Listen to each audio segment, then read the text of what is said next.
JCTV, people meeting people, making memories. Welcome back to the Lunch Table Podcast. My name is Jacey David. I am an entertainer and an educator. So, what I want you to get from this entire experience is entertainment and education. Um, I called it the. I've called this. I've been working on this project on and off since 2018, and I call it the Lunch Table because when I was in school, the the time that I felt that I can be mostly myself without being told to shush or eyes looking on me was recess and the lunch table. And at the lunch table, we talk about an array of issues, topics, etc. And so I call it the Lunch Table Podcast, Lunch Table Podcast ATX. I've been a little background. This is season 3, episode 9. I'm working on my empathy and communication. I'm a little brass, a little crass, and forward, and my voice carries and it's deep. And I'm also a 6'2" black man, so that rubs some people the wrong way, and not just the fair skinned motherfuckers, the people that look like me. I rub my own people the wrong way. But that's neither here or there. Empathy and communication, entertainer and educator. So much to the point to where I wrote a book. You can purchase my ebook right now at jctv.com. And it's Become a Lead Star, the 8 guidelines for effective communication. One of the issues we're going to talk about in the podcast, where I'm going to talk to you and give you my opinion about this podcast, is why men and women right now are having an issue finding adequate partners. And we're going to dive into it, but it's all about communication, and we're going to dive into that. So become a lead star, my friends, and this is for parents. This is for scholars, 6th grade and up. This is a great resource to use, to apply to your every aspect in your life, every relationship in your life. Applying these skills will improve those relationships. I'm not just saying it. I've actually lived it. It was introduced to me back in 2008, and I taught it for a few years, and I still teach it to this day. It's not even like part of the curriculum, but I go over Lead Star. Earlier in training earlier this year, I teach 4th grade.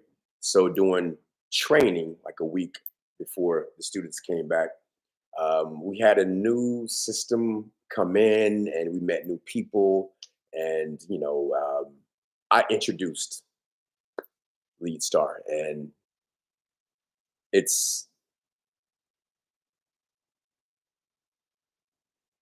if you want to improve relationships in your life, Lead Star. Wow. It's always a lot. Every time I go over Lead Star, it's always a lot. Entertainer, educator, empathy, communication. What are we talking about today, though? I fell off the wagon. No, I'm sorry. One more thing before we go into the conversation. Merch. To help support the channel. You could go to jctv.com. Also subscribe to the YouTube channel. I'm really horrible at that, but you can subscribe to the channel. Woo! But also you can purchase some really dope merch. It is hoodie season, I guess, depending on where you are in the world. But it is hoodie season, and you can get your JCTV hoodies. You can get your the Lunch Table Podcast, the first generation logo hoodies. Behind my back here, Pimp. You see PIMP. That is, I'm I'm flipping that term on its head. PIMP, what you see back here is pain is my passport. In order to get to the next level, you must go through pain, whatever that you're doing. If you're building a muscle, growing a relationship, going through education in school, for you to get to that next level, you must go through a little bit of pain. So that's why I introduced and I came up with pain is my passport. People meeting, people making memories. So you can get your pain is my passport, the lunch table podcast t-shirt, the lunch table hoodie here, and also it may offend some people, but the Book of Anglo. And this is something that we're going to talk about a little bit later in the show. But I came up with this t-shirt because I was at one point in my life, I'm ashamed to say it, but I must speak the truth. I was really dedicated to white women, ladies and gentlemen. I was dedicated to fucking white women. Yeah, and I don't want to give myself an excuse. If you've seen other episodes, I've given myself an excuse. I've been predisposed I'm to to wanting to have sex with white women. That was my excuse, you know. No, it's not. There are so many gorgeous, rich, not in money, but as in soul, bountiful Black women on this earth. And as a Black man, listen, I know we are the most sought after male on this planet. We are.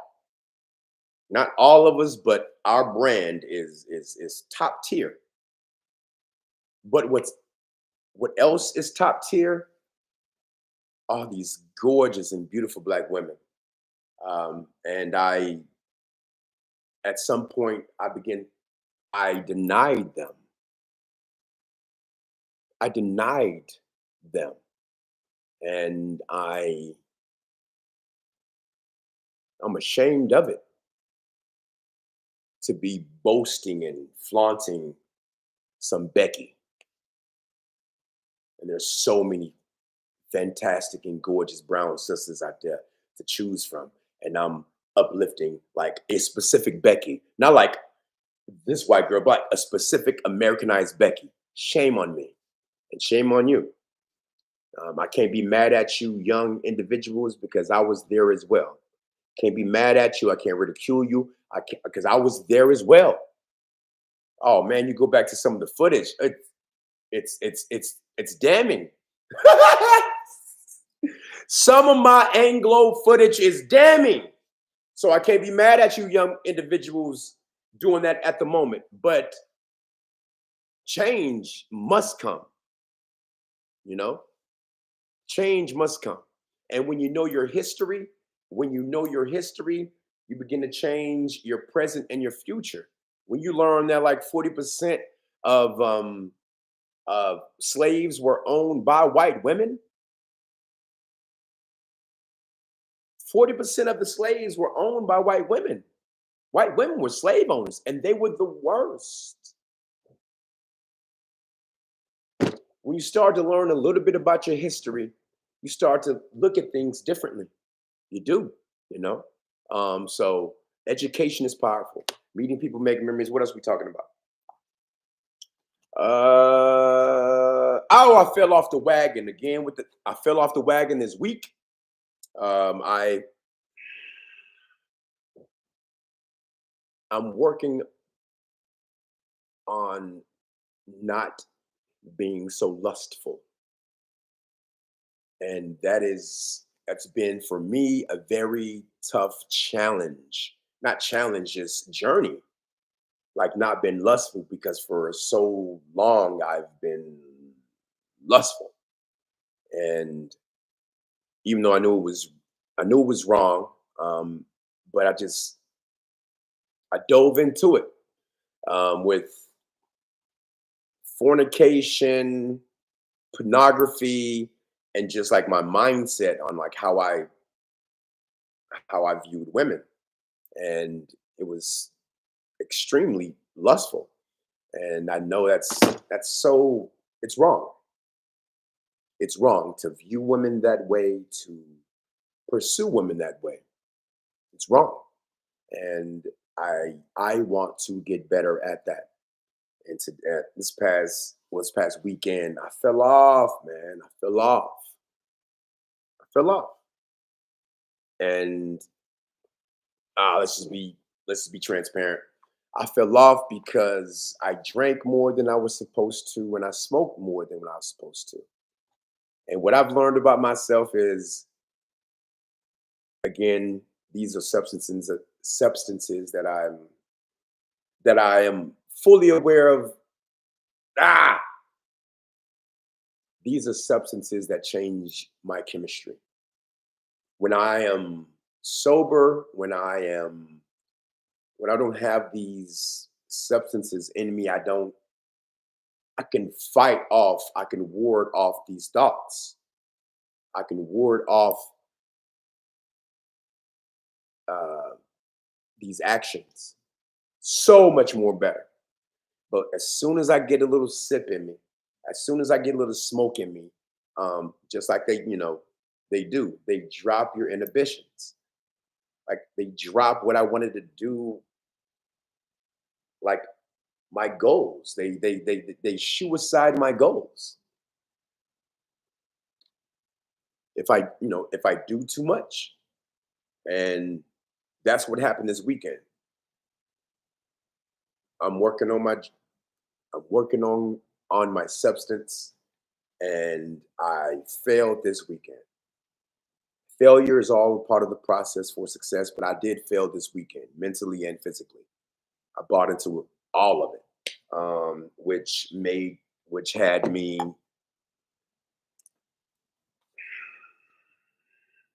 rebuking Becky, um, and I'm working on that. So it's being aware of the why and working on it. So I need to slow down on some of my substances, because I know as soon as I do it, it activates a spirit inside of me that wants to do those things, that wants to have sex, that wants to go got the bananas, that wants to fornicate, that wants to do all the things that aren't going to lead me to um, righteousness and also success. So yeah, I fell off the wagon this week, and and I I will be better next week. All we can do is take it a day at a time and win the day. And I so did not win the day these past weekends. So full transparency. This is only going to work if I'm honest at the lunch table. Um, what else are we going to talk about? One, fell off the wagon. Two, some video responses. I'm an avid.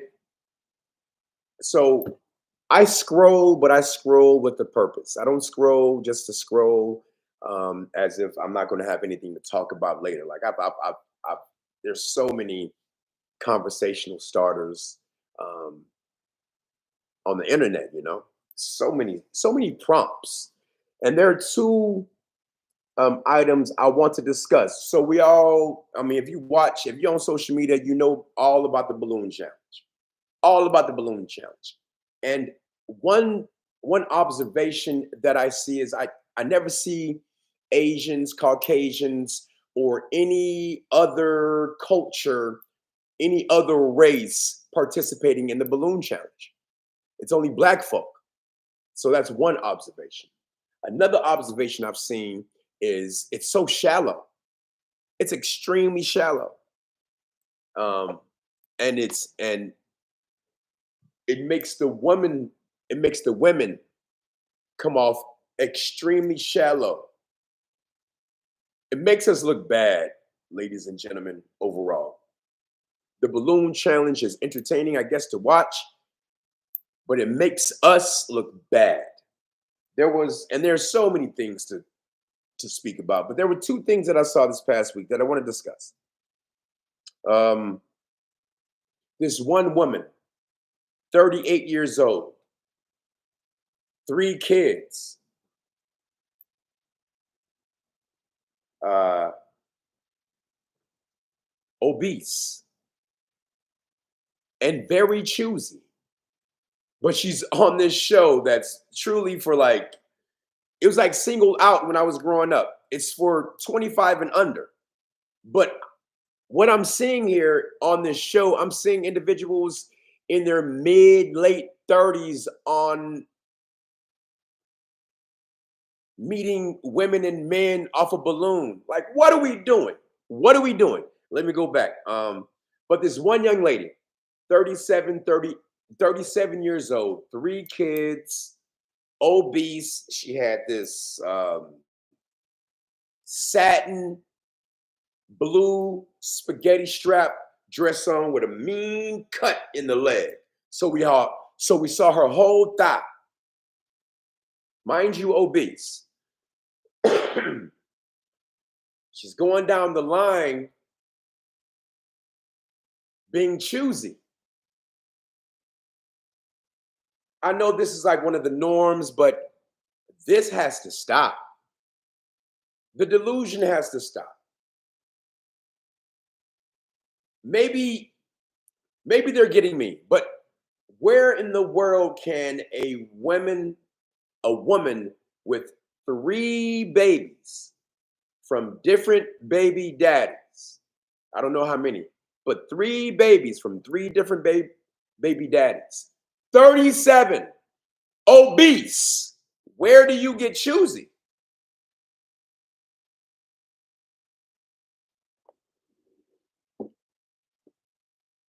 Where can a 37-year-old woman with 3 kids from multiple baby fathers who did not want to do anything with her, obese, where do you become choosy? Listen, I am working on my empathy and communication, but that's a question that I truly would love to ask and have answered. How do women who've had multiple babies from multiple baby fathers who aren't in shape, where do they get off at being choosy?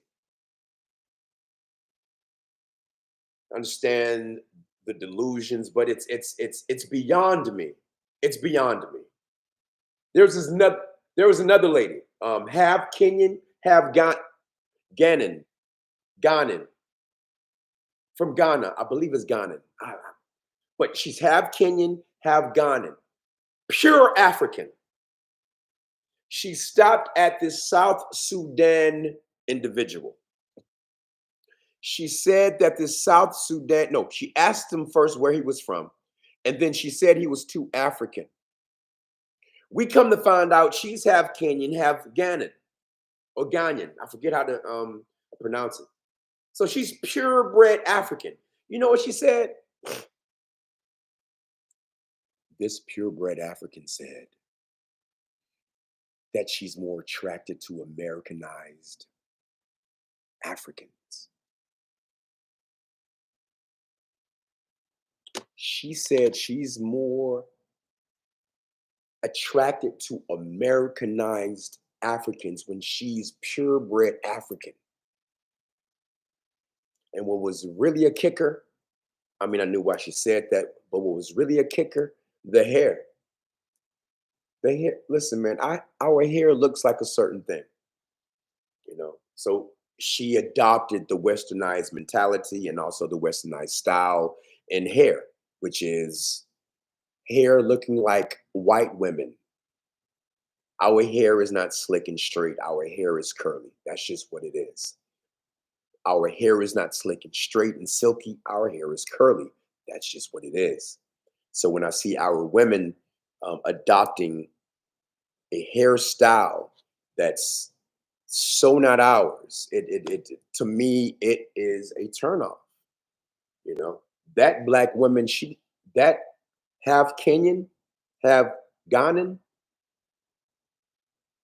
she wouldn't tell you openly, but she does not like herself. She does not love herself. She hates herself. I've never seen an Italian woman tell an Italian man that he's too Italian. I've never seen or heard publicly, concurrently, a Spanish woman telling a Spanish man he's too Spanish. I've never seen a Turkish woman tell a Turkish man, or even heard publicly, consecutively, a lot, a Turkish woman tell a Turkish man that he's too Turkish. But I do see and hear our people telling others that they're too much of ourselves. That is a pure sign of you not loving yourself. You're not respecting yourself. To tell another one of your kind that they're too much of your kind to be attracted to. What I'm attracted to is something that's not me. I need you to be more of what's not us for me to like you. That's crazy. That's crazy. So I saw that today. And my take on all of the balloon challenges, all of them, stop it. Black people, stop the balloon challenge.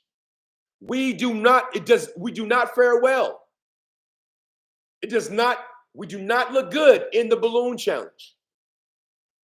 Maybe if the balloon challenge was they popped the balloon off of you not being as good of an artist as you say that you were, or you're not good as like a skill set, then I pop my balloon off the skill set. But what we're seeing, because it's only black folk, what we're seeing is the most childish, pea-brain reasons for not going on a date with a man. Mostly it's the men of like the reasoning of why these women aren't picking these men. There was this one episode, this dude's an author, PBS on tour. But they didn't like the clothes that he was wearing, so no. Women, don't you understand, if you do not have a skill, and if you do not have high emotional intelligence, you will soon be washed away. Because I don't know if your mama or your grandmother's told you or not, but you're not going to continue to look that way and be in your prime. What men really want is loyalty. What men really want is a woman that has high emotional intelligence, that's there to support, even anchor, but not to compete with the man. And not just to sit up and lay up and say, I need you to take care of everything. I mean, what's happening? Even the richest of men, they got there because of hard work. If you don't know this, the richest of men, the most successful men, they got there because of dedication, hard work. So if you're going to be on his team in any capacity, you must fill a slot. You must do something in the framework of building the business and not just fucking. Any man that's, I mean, shit, homeless niggas fuck.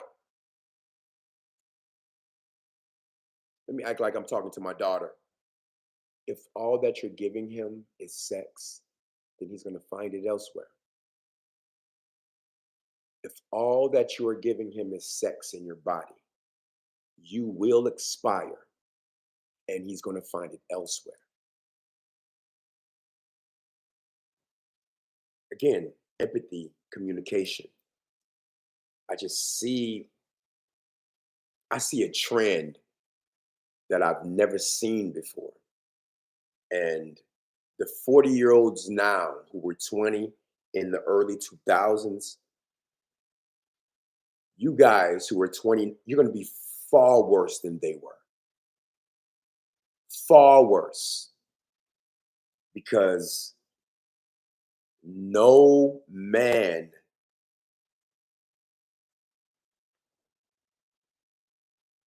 is going to marry a parasite.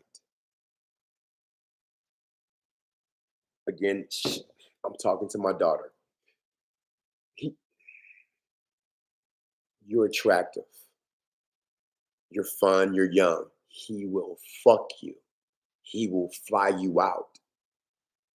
He will fly you back in, but he will never take you seriously. To a successful man, a silly woman is just recess. You're just recess. Again, if all that you are supplying this man is just with vagina and sex, then you're just recess. There's no way he's going to take you serious. And you better hope he skeets in you and you get pregnant by him. That's the only way that you're going to stay connected. Other than that, you're going to have to make up a lie about harassment and SA or have his baby. That's the only way. Other than that, men who are successful, they view you women with zero skills but fantastic features. You're just recess, man. You're just recess. And if he's a short man, it's a shorter recess. And because you think, he's spending money on you, he was going to fly that jet anyway. He was going to go to that island anyway. He was going to eat that meal anyway. He was going to buy those drinks anyway. Adding you to the tab is no big deal. So again, I'm talking to my daughter. If you're just, and I don't have a daughter, but if I did, this is what I tell her. If all that you are supplying this man is just sex and your body, he's going to entertain that. He's going to entertain it a lot. But you won't be the only one that he's entertaining. I'm not going to tell you what else you need to supply to this man to make him. Now, I tell you, help him in his business. Help him in his business without him asking. Think about his day. Have things already prepared for his day without him asking.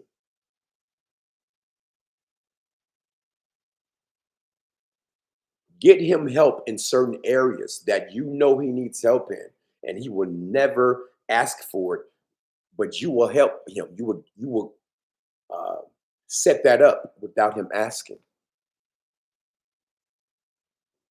Women,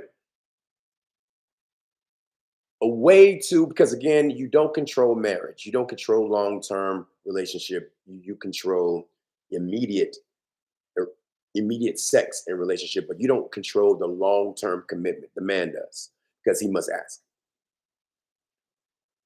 To get in that realm, to get in that space, I promise you, if you can not entertain him, but if you can assist him in his business, getting better at the things that he loves, if you can support him, he will never forget you. If he's a man that dates,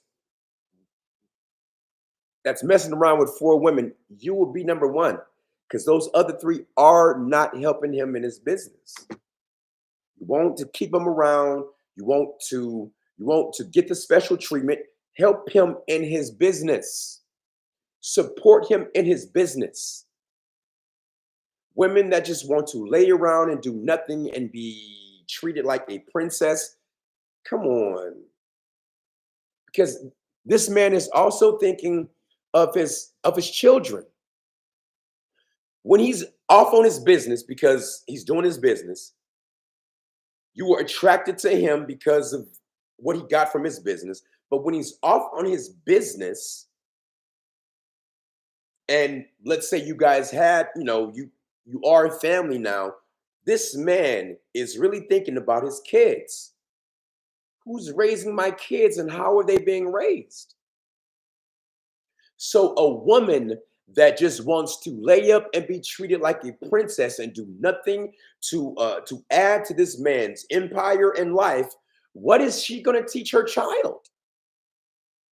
What is she going to teach the man and the girl in the house when I'm sorry, the boy and the girl in the house when the man's away? We just had a post. Unaccountability, low functioning adults, they don't bode well. They do not bode well in life. And if that is your spouse, then they're only going to teach the children to be unaccountable,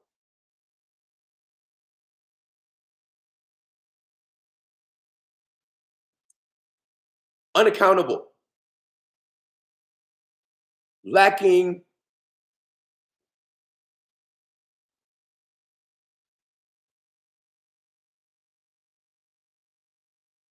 lacking the grit that it takes to push through this life. I remember in 2007, the International Players Anthem with Bun B and Outkast. He said, I believe it was big, I think it was, it was Andre 3000. Or it was either him or Big Boy. They said in one of their lines, in one of their bars, be careful who you choose to raise your kids with. I'm paraphrasing. But man, it's one of the biggest decisions you're ever going to make. That, like, who you choose to involve yourself with personally and who you choose to make babies with. It's the most important decision. It's one of the most important decisions you're ever going to make in your life. Ever, ever, ever, ever. And so many people dive into that pool without any skills. To dive into that pool, you need financial skills. You need communication skills. You need sexual skills. You need all of these skills to dive into that world. And so many people dive into that world without an EQ, an IQ, an SQ. The most important decision you're going to make in your life, people just dive into without any skills. It's like driving a car without having any driving lessons on the interstate when it's busy. You're going to crash and burn. So I know I went on a tangent, but that red balloon game it needs to, when you're in it's for 20s and under. In your 20s to 18. When you're in your 30s and 40s on that show, you look bad. You got to know that. You got to know that. If you're on the pop balloon challenge and you're 30s, it looks bad. You got to know that. Your friends ain't telling you. Your friends are telling you to go on it. You need to take, you need to listen to strangers. I'm telling you. Maybe in that small circle, it looks, oh, it's fine. Oh my God, no, it does not. Why are you 37, 38 on a TV show with multiple children and multiple significant others from that children looking for love? You look fucking ridiculous, especially when all that is exposed. Divulged. You look bad. Black folk, you look bad out there in your 30s on this Pop the Balloon show. Stop it. Get off that. Stop it. Let the young ones do that. Let them do that. That's fine. 25, under 20s, that's fine. But when you talking about I'm 38 on the Pop Balloon Challenge, yeah, you ain't got friends. Stop that. It looks bad, guys. It looks bad. What else we gonna talk about? Main topic. Why men and women are having a difficult time finding adequate partners. My whole, not my whole thing, the reason men and women, not just right now, but in general in life, the whole span of time have had a difficult time finding a partner that's adequate because they don't know what they're looking for. How do you know what to look for if you've never seen it? How do you know what a good dad looks like if you've never seen a good dad? How do you know what a good mom looks like if you've never seen a good mom? How do you know what a effective communicator is if you've never seen an effective communicator? You only do what you know. We only do what we know. Especially men. Men pick horrible women because they don't have good women in their lives. I got to get close on this one. Men pick horrible women for them because they do not know how to pick, but they don't have quality women in their lives. You pick a ratchet woman because you don't know what a consistent, disciplined woman looks like. And you don't know how that woman can make you feel. Someone that's consistent and someone that's disciplined. You pick what you see. Men, boys who turn into men, they pick the women that they see in their lives. They pick the women that share the qualities and traits of the women that they see in their lives. So if they see someone that is, I hate using this word, but ratchet all their life, that's who they've seen, they're going to lean towards that because that's what they know. They lean towards, sometimes they lean towards women who are abusive because their moms were abusive. But on the flip side, some individuals, they go the opposite way of what was presented to them. But a lot of the times, how we are nurtured is how we grow. If we were hit, then we hit. If we were loved, then we love. If people were patient with us, then we were patient with other people. If people were short and abusive, then we were short and abusive. Because how in the hell are you going to know any other way? I mean, early on. So it's so key, man. It's so key to, at a certain age, work on self-development, even if you didn't get it when you were younger. Work on becoming better. I'm talking to men and women and myself. Become better people. Because at a certain point, it's called personal responsibility. You can no longer blame your past. You can no longer blame your past on what's happening. Learn, grow, regroup, restructure. We can no longer blame what happened to us, our past. We can no longer do that. I mean, you can, but you ain't gonna grow. And I'm all about growth, education, entertainment, and growth, and being better than you were the previous day. And just to, to go back, what happens is, what's happening to a lot of individuals are how are you going to sustain a marriage if you've never seen a marriage been sustained? I've been quite blessed and fortunate to grow up in a two-parent household that stayed together until death did them part. And they taught us respect, communication, and discipline, and that's all that I know. And now that I look out and I talk to others, it's a rarity. My upbringing is a rarity in today's age. It's rare to have both parents. It's rare for them to be stable. It's rare for them to stay together. It's rare for them to teach manners. Like right now, that's rare. Because what I see, oh my good. I mean, I know I'm getting old now because I'm one of them individuals like, oh my God, back in my day, but for real, back in my day was way more respect and intelligence. This this one this one young lady I saw, it was a quick clip. Yeah, it was called Spliffs and Giggles. She was bragging about having 3,000 bodies. She looked like she was, I mean, of age, but like if not 19, in her early 20s.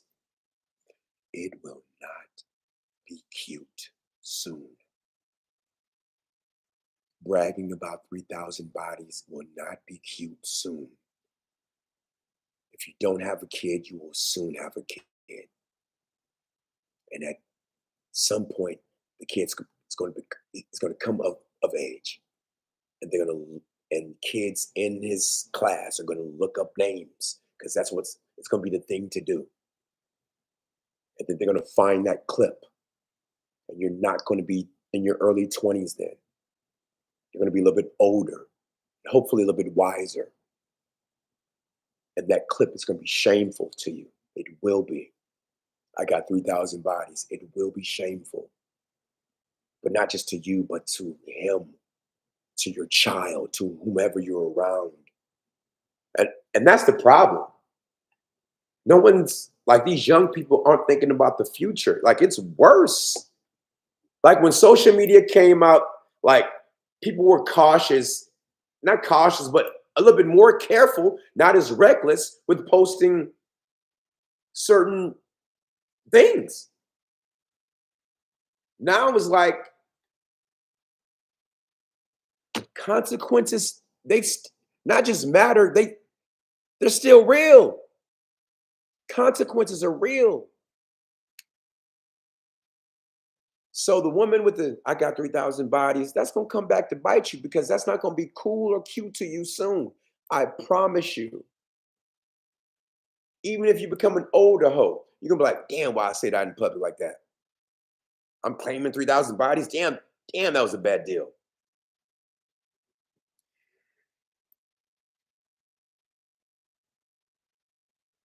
There is an issue with the women and the young men and the women in this country. The family has been broken apart.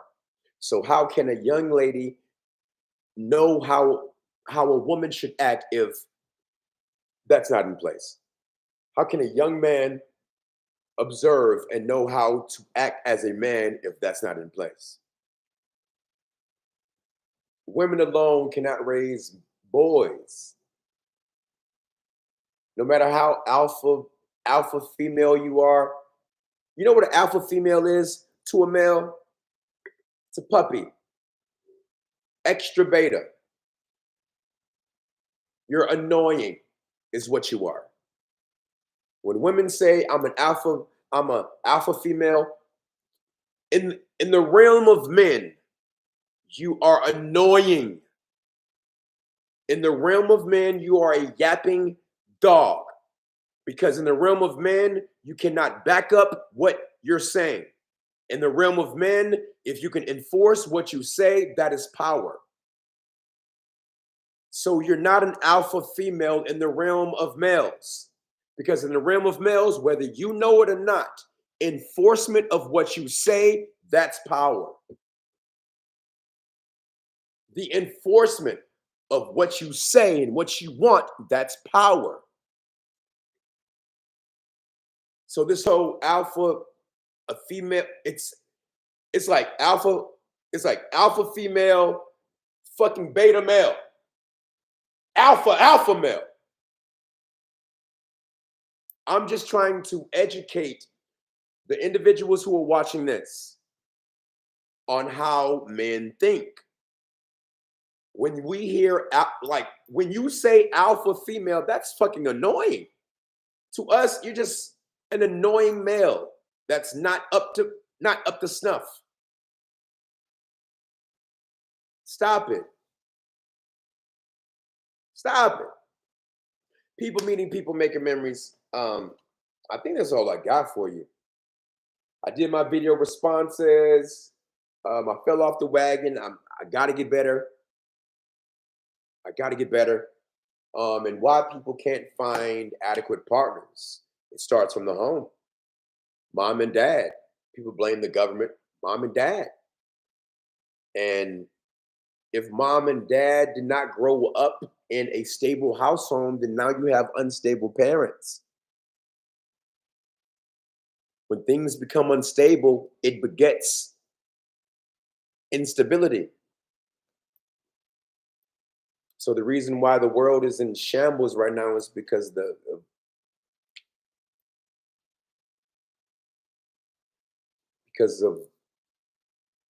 the family nucleus. It's been dispersed. So how can a young girl grow up to be an adequate woman without and there's nothing in place for her to observe? How can a young boy grow up to be an adequate man if there's nothing in place for him to see? It starts from the home. And I can say that I had that. I had it. They called us the Huxtables and fucking Family Matters because we looked at, because they stayed together. I mean, it wasn't perfect, but they stayed together and they showed us the way. I've got 2 sisters and 1 brother. They're the best people I've ever met. April and Deborah, fantastic women because they learned from Dorothy Carey, a fantastic woman, my mom. Ransom Donnell Carey Sr., fantastic man. I am who I am because of him. Before he left this earth, he taught me so much that I didn't realize until I got older. My goodness, my father was extremely wise. Thank you, Father. Thank you, Pops. Thank you, Mom. I could have been born into this world and dumped in the garbage can, or beaten, or harassed, or molested. I could have been grown into that. And some girls and boys are grown into that, and that's terrible. That's terrible. But I'm very blessed and fortunate that, and highly favored that I was not born into that. And I had great parents that gave me great instruction in how to live, and how to be, and how to treat one another, how to treat your not just your family members, but your friends and strangers, how to talk, like the whole shebang. They showed me everything, not just by telling me, but by showing me. So the family nucleus is where everything builds from. And without that, we are in disarray. Boys can't learn to be men, and girls cannot learn to be women because they have nothing to see, nothing to observe. People meeting people, making memories, the Lunch Table Podcast. You can support the show by purchasing Become a Lead Star, the 8 Guidelines for Effective Communication at jctv.com, and also purchasing some of our merch. The Pain is My Passport, Lunch Table Tea, JCTV, the logo, where we at here? The logo for Pain is for the Lunch Table, and also the Book of Anglo, I Rebuke You, Becky. Listen, I'm not shunning white women, but I made that shirt for men who are in recovery from white women, Black men who are in recovery from Black women. For white women, because women are trouble, but for Black men, white women are trouble, are real trouble. And if you're unaware of that, if you think it's just willy-nilly, I'm talking to you.